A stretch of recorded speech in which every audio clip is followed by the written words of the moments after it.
Have you ever encountered a person who appeared unfailingly kind, composed, generous, almost to the point of seeming unreal?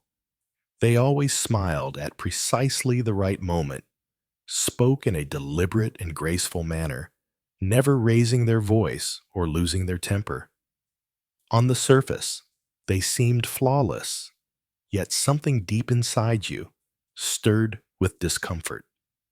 You couldn't quite identify what it was, but an unshakable instinct in your body seemed to quietly warn you, be cautious. Have you ever felt uneasy around someone who seemed too perfect? Comment 1 if you've trusted that gut feeling and distanced yourself. Comment 2 if you've ignored it, only to later realize your instincts were right. What if the greatest danger does not lie in people who are openly hostile, aggressive, or cruel, but in those who seem to lack any darkness at all? Carl Jung, the Swiss psychiatrist renowned for offering some of the deepest insights into human psychology, argued that the most dangerous individuals are not those who reveal their flaws openly, but those who conceal them so effectively that they are hidden even from their own awareness. These individuals may present a calm, harmonious exterior, yet underneath simmers an unacknowledged storm they have never dared to confront. Before we proceed, if you are someone who finds value in exploring the intricate depths of the human mind, you might consider subscribing to Wealth Psy. This is where we delve into the unseen shadows, recurring patterns, and hidden truths that quietly influence and shape the way you experience reality. Before we proceed, if you are someone who finds value in exploring the intricate depths of the human mind, you might consider subscribing to Wealth Psy. This is where we delve into the unseen shadows, recurring patterns, and hidden truths that quietly influence and shape the way you experience reality. Behind the mask of the persona lies the unconscious, a vast untamed inner territory. This realm contains our instincts, long forgotten memories, suppressed emotions, and perhaps most importantly, what Jung called the shadow. The shadow is made up of everything we refuse to acknowledge within ourselves. The jealousy, the anger, the selfish impulses, but also the unrestrained creativity, raw, primal instincts, and unfiltered truths that we suppress. The shadow is not solely the product of evil acts or traumatic experiences.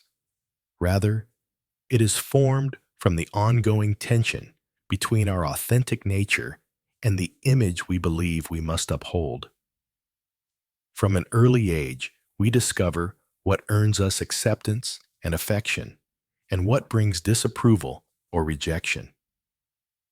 In response, we begin shaping ourselves, pushing down the aspects of our being that do not align with what is socially or personally deemed acceptable.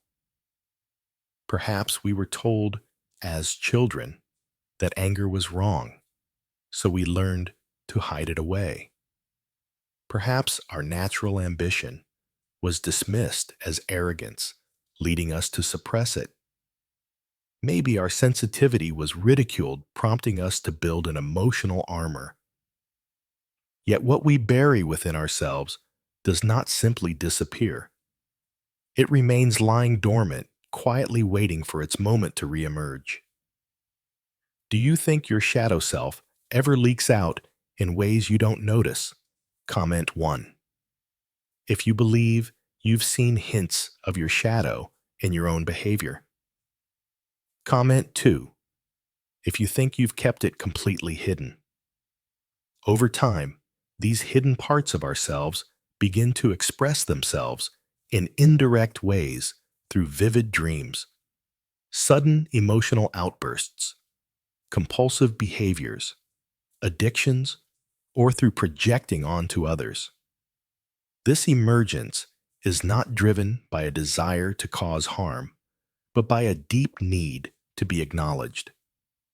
Jung cautioned us with the profound statement, "What you do not make conscious will be lived out as fate." In simpler terms, the less aware you are of your own shadow, the greater its unseen control over your life will be. People who refuse to confront their own inner darkness do not transform into saints. Rather, they become like ticking time bombs, dangerous not only to those around them, but also to themselves. Here lies the paradox. Those who believe they are entirely good often pose the greatest danger precisely because they lack self-reflection. They do not question themselves. They harbor no self-doubt, and they are without the humility to admit, "Perhaps I am the problem." Such people reinterpret their controlling behavior as acts of care disguised manipulation as a form of protection and reframe cruelty as so-called tough love. In their minds, and often in the minds of those they influence, they remain firmly convinced that they always stand on the side of moral righteousness. Yet beneath this carefully cultivated glow of morality, there lies a shadow straining to break free. The instant you offer even the gentlest challenge to their image, the cracks begin to show. They may respond with biting sarcasm, retreat into cold withdrawal, impose silent punishments, or worse, still engage in subtle passive-aggressive games that twist the situation until you are left doubting your own sanity.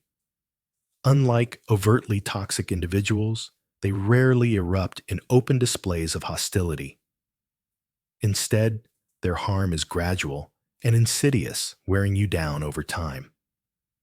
You begin to question your perception of reality, minimize your own needs, and tread carefully to avoid violating their unspoken expectations. All the while, they maintain their perfectly polished public mask. From them, you might hear familiar phrases such as, "I'm only telling you this because I care," or "Everyone says I'm the nicest person," or "I never get angry," or "I'm just concerned." Yet despite these soothing words, your instincts, your gut feeling signal that something in this picture is undeniably wrong. What you are experiencing is your nervous system sensing the disconnection between the persona they project and the unacknowledged aspects of themselves they have never integrated. Here is where Jung's insight strikes at its deepest. The true danger does not lie in the existence of darkness within a person, but in the steadfast denial of that darkness. Have you ever met someone who denies any flaws in themselves? Comment 1. If you've seen how dangerous that denial can be. Comment 2 if you believe it's possible for someone to truly be all good.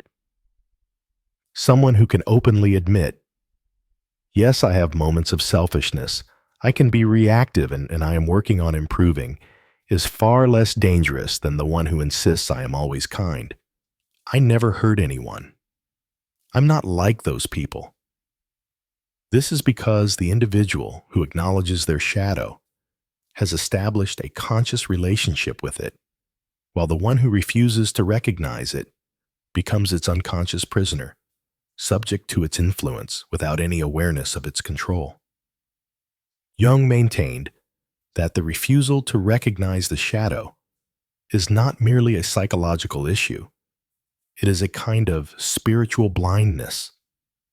It reflects an unwillingness to look inward and confront the full spectrum of one's nature, a form of innocence that is far from harmless.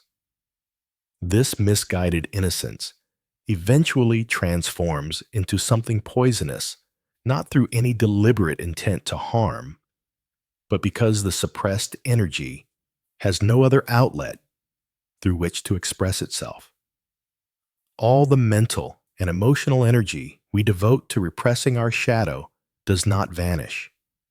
Instead, it leaks out indirectly. It emerges as bitterness, ongoing dissatisfaction, the need to control others, or an inflated sense of moral superiority. How, then, can you protect yourself? The first step is to pay attention to that subtle feeling of unease. A courteous demeanor does not always guarantee safety. A pleasant smile is not always a sign of sincerity. At times, the most harmful individuals present themselves in a cloak of politeness precisely because they have never confronted or embraced their own truth. Jung's teachings encourage us to ask probing questions such as, what might I be overlooking in them? Yet even more crucial is the question, what am I overlooking in myself? The deeper our understanding of our own shadow becomes, the more readily we can detect the subtle games, the false masks, and the manipulative behaviors present in other people. Once such recognition occurs, it becomes impossible to unsee or forget it. If you have ever sensed such unease around someone, without being able to articulate the reason, it does not mean you are irrational or paranoid. It means you are alert, perceptive, and awake to what is truly happening. The reality is that such people may never undergo change, for doing so would require them to acknowledge that their supposed perfection was an illusion all along. You, however, have the ability to make a different choice. You can confront what they refuse to face, encounter your own shadow, extend it, acceptance, and learn from its presence. When you take this path, you do not become darker or more dangerous. You become whole.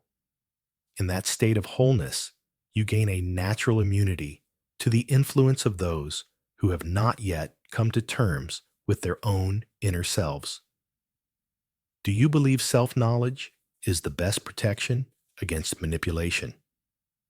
Comment 1 if you actively work on understanding your own shadow. Comment 2 if you think focusing on others' behavior is more important. If this reflection has stirred something within you, you might consider subscribing to unsee, where we journey past the surface into the depths of the soul. Self-knowledge is not a luxury, it is a vital form of protection. And if the message of this video has resonated with you, consider giving it a like. By doing so, you help more people hear a truth that their conscious mind may not yet fully comprehend, but that their intuition already recognizes.